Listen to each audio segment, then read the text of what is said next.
¿Cómo puede ser que uno de los monumentos más famosos del planeta conserve solo la mitad de su cuerpo y aún así nadie haya podido reconstruir con certeza qué ocurrió con la parte desaparecida?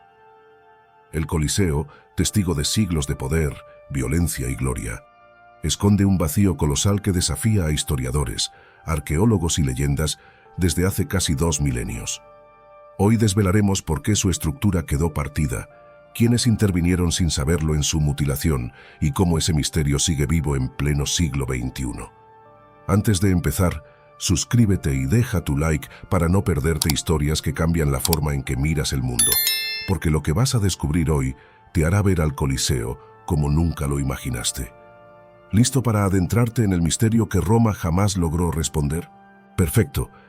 Desde mucho antes de que Roma se transformara en una ciudad abierta al turismo masivo, el Coliseo ya era un símbolo extraño. Por un lado, una obra maestra arquitectónica. Por el otro, un cuerpo incompleto que pone a prueba la memoria misma del imperio. Al observar su silueta, uno entiende que falta algo, pero lo sorprendente es que esa ausencia es tan antigua que ni siquiera quienes vivieron en los últimos siglos del dominio romano podían explicar con claridad qué sucedió. Su mitad desaparecida no se perdió de golpe, sino a través de una combinación de decisiones humanas, catástrofes naturales y una larga cadena de usos improvisados que lo transformaron en el edificio más útil, saqueado, habitado y reinterpretado de toda Roma. Cada capa de esa historia deja huellas que todavía hoy pueden leerse si uno sabe dónde mirar. Para entender esta ausencia monumental, hay que viajar al origen mismo del anfiteatro. La idea no surgió en un momento de calma, sino en un periodo en el que Roma buscaba limpiar las huellas de Nerón y su gigantesca Casa de Oro, un complejo que ocupaba una enorme parte del centro urbano. Cuando Vespasiano decidió construir allí un coloso de espectáculos, no solo estaba levantando un anfiteatro, sino enviando un mensaje político: devolver al pueblo lo que el emperador anterior había privatizado. La obra se levantó rápida, poderosa y simbólicamente cargada, financiada gracias al botín obtenido en Jerusalén durante la guerra judeo-romana, lo que demuestra que el Coliseo nació directamente de la violencia imperial. Ese origen determina parte de su historia posterior, porque cada piedra fue colocada con la intención de demostrar fuerza y estabilidad, algo que con el paso del tiempo resultaría irónico. Cuando Tito, hijo de Vespasiano, inauguró el anfiteatro, Roma vivió una celebración sin precedentes. Durante 100 días, la ciudad ardió en espectáculos, fieras salvajes, combates, ejecuciones, escenografías móviles y una sucesión de muestras de poder que terminaron definiendo para siempre la imagen del Coliseo. Sin embargo, lo que hoy se conserva no refleja la complejidad de aquella estructura original. El Coliseo tenía 4 niveles, una red subterránea llamada hipogeo, ascensores, trampillas y un ingenioso sistema de accesos capaces de movilizar decenas de miles de personas en minutos. Esa maquinaria humana y técnica funcionó durante siglos, pero también exigió constantes reparaciones, pues las tensiones generadas en la estructura eran enormes y en una ciudad vulnerable a incendios y terremotos, nada permanecía intacto demasiado tiempo. Uno de los primeros golpes que sufrió el anfiteatro llegó con un incendio provocado por un rayo en pleno siglo III. El fuego destruyó tramos de madera internos y debilitó zonas altas del muro exterior. Las reparaciones tardaron años y no dejaron la estructura igual que antes. Pero el público seguía llenándolo, especialmente para las cacerías y los espectáculos más brutales. Sin embargo, el desgaste era progresivo y silencioso, marcando el inicio del deterioro que muchos siglos más tarde explicaría por qué una de las mitades desapareció prácticamente por completo. La decadencia del imperio fue acompañada por la decadencia del Coliseo. A comienzos del siglo V, cuando el cristianismo ya era religión dominante, los juegos violentos empezaron a prohibirse. Sin el financiamiento de emperadores y magistrados, el anfiteatro dejó de ser rentable y fue entrando en una etapa de abandono. Roma ya no era la potencia que había sido.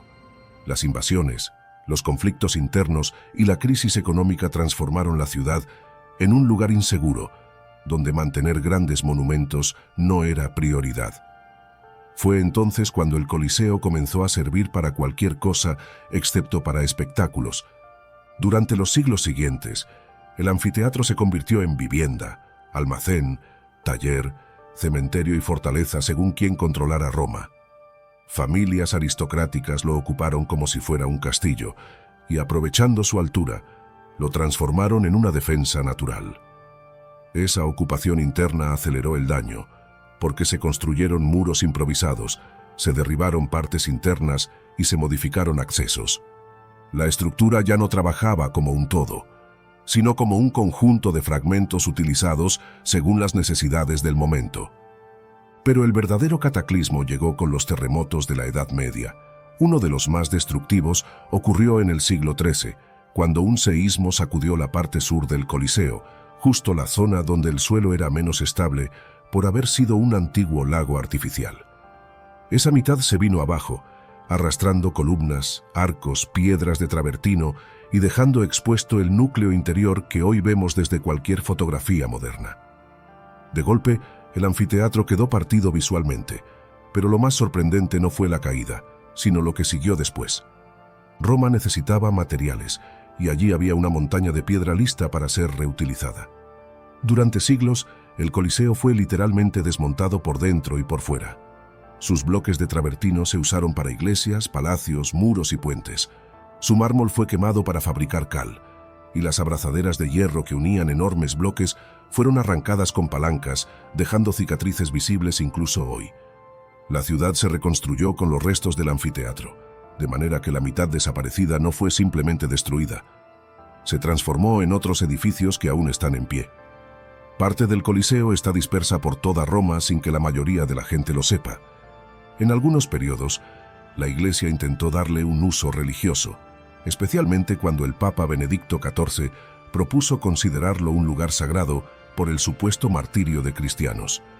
Aunque esa versión carece de bases históricas sólidas, la idea ayudó a frenar, al menos en parte, el saqueo.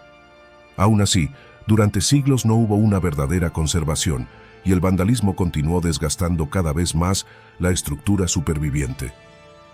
A pesar de todo ese deterioro, el Coliseo nunca dejó de estar presente en la vida romana.